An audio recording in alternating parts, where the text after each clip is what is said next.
AITA for refusing to raise my brother's child for him.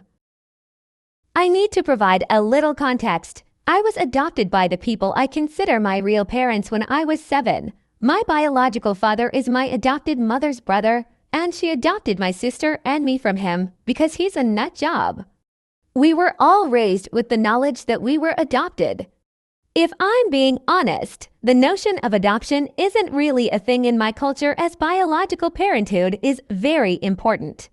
Families will just take in a child from an incompetent relative and raise them alongside their own children, but the child is always aware of who their biological parents are.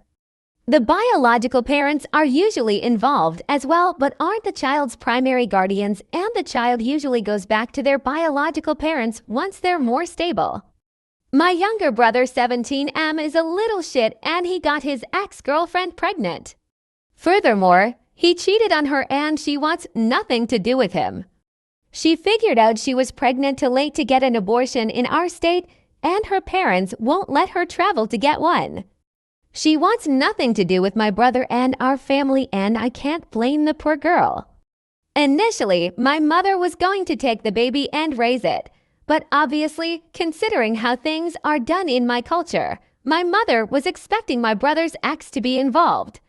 Even when my mother promised that she'd let her sign over parental responsibility and move on, she just didn't seem genuine about it. The ex-girlfriend decided to just speak to an adoption agency and adopt the baby out externally, which upset my mom, as you probably guessed why. Blood is very important to her. My husband and I have been struggling to conceive, so I offered to take the baby. But I explained that I would only do it if it was a real adoption, not like how my culture does it, where I'd just be raising the baby for my brother.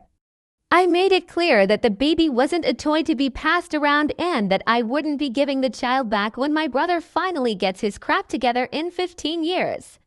My brother's ex was happy with this arrangement, and we've been in the process of getting paperwork started. Everyone in the family is pissed. They think I'm being unnecessarily difficult by going against our cultural conventions just because I'm infertile and want a baby. My mother thinks that I'm being selfish because I was basically raised in the way I'm refusing to raise this child in, and I'm being hypocritical. She thinks I should raise the kid with the knowledge of who their real parents are, which is something I'd share with them anyway when the time is right, and give my brother an opportunity to learn to be a father. I don't think I'm the but given the cultural perspective and the nature of my own upbringing, I'm starting to think I may be being a bit hypocritical.